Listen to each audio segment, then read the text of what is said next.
PTI में एक वजीर होते थे मुराद सईद साहब। आप उनसे लाख इख्तलाफ कर सकते हैं, लेकिन उनके अंदर जो पॉजिटिव चीज़ें थी वो बड़ी शानदार थी और उसका मैं हमेशा मदा रहा हूँ। एक तो उनकी आवाज़ में बड़ी जान थी, वो बड़े ज़बरदस्त किस्म के स्पीकर थे और जब भी उनकी गुफ्तगू सुनते थे तो दिल पे बड़ा असर होता था। जैसे कि उनकी एक बड़ी मशहूर तकरीर थी जिसमें उन्होंने कहा था कि 200 अरब डॉलर इमरान खान साहब खान बाहर से लाएगा, 1 अरब डॉलर इसके मुंह पे मारेगा, 1 अरब डॉलर दूसरे के मुंह पे मारेगा और उसके बाद कहेगा चलो भागो इधर से। वो आपने तकरीर सुनी होगी, तो उसके अंदर भी बड़ी जान थी। फिर वो इमरान खान साहब के एक फ्री वकील होते थे। जब भी मीडिया में इमरान खान साहब के ऊपर डिबेट होती थी तो 3-4 लोग थे जो इमरान खान साहब के लिए जानसारी का मुजाहरा करते थे, उसमें मुराद सईद साहब भी शामिल होते थे। फिर जब इमरान खान साहब की गवर्नमेंट बनी तो मुराद सईद साहब को मवासलात का वज़ीर बना दिया गया और आखिर तक वो मवासलात के वज़ीर रहे और ये बहुत ही अहम वजारत थी जो शुरू से मुराद सईद साहब को दी गई थी, क्योंकि इसमें सी पैक भी आता था। और अब चाइना के ज़ाहिर मुराद सईद साहब के साथ बहुत से इख्तलाफात थे और उसकी वजह ये थी कि इनका जो बिहेवियर था वो चाइनीज़ उसको अंडरस्टैंड करने के लिए तैयार नहीं थे। बल्कि एक बड़ी मशहूर कंपनी है जो पाकिस्तान में, चाइनीज़ कंपनी जो पाकिस्तान में काम कर रही थी, तो ये अपने दफ्तर में बैठे हुए थे और उनका जो यहाँ पे नुमाइंदा था जो उनका ऑपरेशन चला रहा था पाकिस्तान में या पाकिस्तान के अंदर, जो उसका सीईओ था, वो जब उनके कमरे में दाखिल हुआ तो इन्होंने उसको झिड़क के बाहर निकाल दिया कि तुम्हें शर्म नहीं आती, तुम्हें पता नहीं है कि इतनी तेज़ परफ्यूम लगा के तुम अंदर आ गए और मेरी नाक में दम कर दिया तुम्हें और मुझे छींकें आने शुरू हो गई। तो इन्होंने उसको निकाल दिया, जिसके बाद खासा एहतजाज किया। और उसके बाद बहुत से लोग थे जो आर्मी चीफ़ के पास भी आते थे चाइनीज़, और उसके बाद DGISI के पास भी आते थे और मुराद सईद साहब के बारे में कंप्लेन करते थे। मसलन मुराद सईद साहब ने अपने दौर में कह दिया था कि मियां नवाज शरीफ साहब ने इतने करोड़ रुपए की सड़क बनाई और मैंने इतने करोड़ रुपए की सड़क बनाई और वो पैसे लूट के खा गए। इस पे चाइनीज़ ने बहुत ज़्यादा प्रोटेस्ट किया और उन्होंने कहा जी देखें ये सड़कें हम बना रहे हैं। तो जब एक वज़ीर इस पे बात कर रहा है तो फिर इसका मतलब ये आप हमारी इंटेग्रिटी को चैलेंज कर रहे हैं, जो हमारे लिए नाकाबिले बर्दाश्त है। तो फिर मुराद सईद साहब को रोका भी गया फौज की तरफ से कि आप इस किस्म के बयान ना दिया करें। तो मुराद सईद साहब उस ज़माने में बहुत इंपॉर्टेंट थे, बड़े मशहूर थे और इमरान खान साहब के साथ साथ होते थे। उसके बाद जब इमरान खान साहब की गवर्नमेंट ख़त्म हुई तो फिर मुराद सईद साहब मुख्तलिफ फोरम पे नज़र भी आए, वो बातें भी करते थे। तो उनके लहजे में वो ताबनाकी नहीं होती थी जो वज़ीर की हैसियत से उनके लहजे और उनकी गुफ्तगू के अंदर होती थी। लेकिन फिर आहिस्ता आहिस्ता मुराद सईद साहब साइड लाइन होते चले गए। फिर वो इमरान खान साहब के साथ नज़र नहीं आते थे, फिर वो टेलीविज़न चैनल्स पे भी नज़र नहीं आते। बल्कि वो टेलीविज़न चैनल्स पे तो जब वो वज़ीर बनने के बाद, जब वो अपनी कुर्सी पर तशरीफ़ रखी उन्होंने, तो उसके बाद भी वो नज़र नहीं आते थे। वो अपनी हद तक समझते थे कि वो किसी TV शो में जाएँ और अगर कोई गए भी हैं 1-2 मरतबा तो उन्होंने 1-on-1 उन्होंने कहा कि जिस तरह फॉरेन मिनिस्टर के 1-on-1 इंटरव्यू किया जाता है तो उस तरह इंटरव्यू किया जाए तो मैं हाज़िर हूँ। वैसे वो किसी और के साथ बैठना पसंद नहीं करते थे। तो आप ये समझें कि 2018 के बाद मुराद सईद साहब उस तरह नज़र नहीं आए जिस तरह वो पहले नज़र आते थे। अब गवर्नमेंट के ख़ात्मे के बाद भी मुराद सईद साहब ज़ाहिर है साइड लाइन थे, वो कोई बहुत बड़े कोई इंसिडेंट या इवेंट में किसी जगह नज़र नहीं आया। लेकिन जब अरशद शरीफ का कत्ल हुआ, जब अरशद शरीफ का केस हुआ तो मुराद सईद साहब उसमें एक गवाह बन के सामने आए और उन्होंने कहा कि मेरे पास सारे सबूत हैं, मैं उनके साथ राब्ते में था और उसको कत्ल किया गया वगैरह वगैरह। वो बड़ा मशहूर हुआ उनका वो क्लिप जिसमें उन्होंने क्लेम किया था। तो अब उन्होंने मुराद सईद साहब ने कहा क्या था, आप वो मुलाहिजा कर लें। तो इसके बाद मैं आपको बताऊंगा कि मुराद सईद साहब गायब कहाँ हो गए। जब उस मुतालबे के ऊपर गौर होगा और कोई अदालती कमीशन बनेगा तो तमाम हकायक, सबूत और 7 महीने जो आखिरी थे उसमें अरशद शरीफ साहब के ऊपर क्या गुजरा, कहां से धमकियां थी, किस नौयत की थी, और जो वेजो के ऊपर बात हो रही है, FIRs के ऊपर बात हो रही है, ये तमाम हकायक और सबूत और शवाहिद मेरे पास मौजूद है।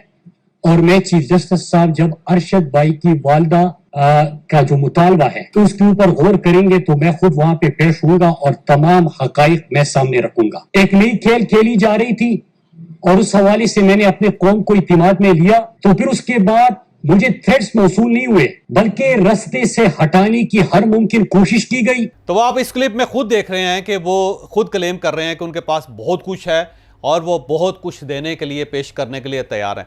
लेकिन जब अरशद शरीफ साहब के कत्ल के ऊपर फैक्ट फाइंडिंग कमेटी बनी तो उसकी हेयरिंग शुरू हो गई और उस कमेटी ने बार बार मुराद सईद साहब को बुलाया कि आप तशरीफ़ लाएं और ला के जो आपके पास सबूत हैं वो पेश करें। सबसे पहले उन्हें 21 नवंबर को बुलाया गया था, वो 21 नवंबर को नहीं आए। फिर उन्हें 28 नवंबर को बुलवाया गया, फिर वो 28 नवंबर को भी नहीं आए। फिर उन्हें ये लिखा गया, उनको कन्वे किया गया कि आपके पास एप्पल मैकबुक अरशद शरीफ साहब, तो आप वो फौरी तौर पर फैक्ट फाइंडिंग कमेटी के सामने पेश कर दें। अब वो मैकबुक इनके पास क्यों है, इसके बारे में कुछ समझ नहीं आ रही। या तो अरशद शरीफ साहब जाते हुए इनके हवाले कर गए थे, या फिर वहाँ से उन्होंने इनको फराहम की, या किधर से कहाँ आई, ये इसके बारे में कुछ नहीं कहा जा सकता। तो फैक्ट फाइंडिंग कमेटी ने इन्हें बुलाया और कहा कि आप आके अपना बयान रिकॉर्ड करवाएं, लेकिन ये नहीं आए। इसी तरह 13 दिसंबर को आपको याद होगा कि उसमें फवाद चौधरी साहब ने ये इंकशाफ किया था कि उनकी जान को ख़तरा है। बल्कि आपको शायद ये भी पता हो कि मुराद सईद साहब ने सदर साहब को भी ख़त लिखा था कि मेरी जान को ख़तरा है। सदर साहब को क्या ख़त लिखा था आप वो देख लें, और जो फवाद चौधरी साहब ने इनके बारे में कहा था वो भी आप मुलाहिज़ा कीजिए। अब इसमें फवाद चौधरी साहब का ये दावा है कि इनकी जान को ख़तरा है, इन्हें धमकियाँ दी जा रही हैं और बल्कि इनको कत्ल करने का टारगेट भी दिया गया, जिसमें वो क्लेम कर रहे हैं। सेम इसी तरह मुराद सईद साहब भी ये बार बार कहते थे कि मेरा पीछा किया जा रहा है, मुझे कत्ल कर दिया जाएगा, और मेरे पीछे भी वही लोग हैं जिन्होंने अरशद शरीफ को कत्ल कर दिया था। अब वो बार बार ये क्लेम कर रहे थे, लेकिन उसके बाद फिर वो गायब हो गए। अब गए कहाँ पे ये कुछ नहीं कहा जा सकता। बहुत सारे दोस्त ये कहते हैं कि वो थोड़े से ज़हनी मरीज़ भी हो गए थे, वो बड़े दबाव में थे, उनको ये महसूस होता था कि उनके साथ कुछ हो जाएगा, या उनको गिरफ़्तार कर लिया जाएगा, या उनको कत्ल कर दिया जाएगा। वो रातों को जगह बदल के भी सोते थे, ठिकाने तब्दील करते थे, कभी इधर चले जाते थे, कभी उधर चले जाते थे। फिर इस दौरान प्रेशर की वजह से उनको दिल का आर्जा भी हो गया, तो वो उनको एक माइल्ड सा स्ट्रोक हुआ, जिसका उन्होंने इलाज भी करवाना शुरू किया और दवाइयाँ खानी शुरू की। अब अल्लाह बेहतर जानता है कि मुराद सईद साहब कहाँ गायब हैं, क्योंकि ना वो इमरान खान साहब के साथ नज़र आते हैं, ना वो ज़मान पार्क में होते हैं, ना वो पंजाब में होते हैं, ना वो इस्लामाबाद होते हैं, ना वो सवात के अंदर होते हैं, ना वो खैबर पख्तूनख्वा में किसी जगह नज़र आते हैं। तो अब दो ही इश्यूज़ हो सकते हैं, या तो मुराद सईद साहब वाकई गायब हो गए हैं, या वो ज़ेर ज़मीन चले गए हैं। लेकिन कुछ लोगों का ये भी कहना है कि वो मुल्क छोड़ना चाहते हैं, और उन्हें ये ख़तरा है कि जब वो एयरपोर्ट पे जाएंगे तो उन्हें गिरफ़्तार कर लिया जाएगा, लिहाजा वो एयरपोर्ट जाने का रिस्क नहीं ले रहे।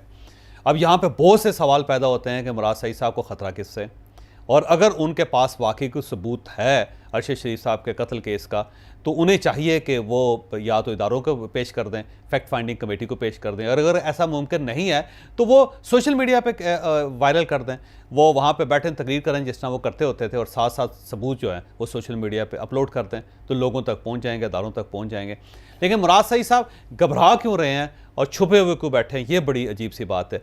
यहाँ पे एक सवाल ये भी पैदा होता है कि मुराद सईद साहब इमरान खान साहब के बहुत करीब होते थे, लेकिन अब कुछ अरसे से तकरीबन 6-7 महीनों से इमरान खान साहब के करीब नज़र नहीं आ रहे। तो शायद इमरान खान साहब ने उनको डिसओन कर दिया हो, क्योंकि इमरान खान साहब जब डिसओन करते हैं तो वो इसी तरह करते हैं।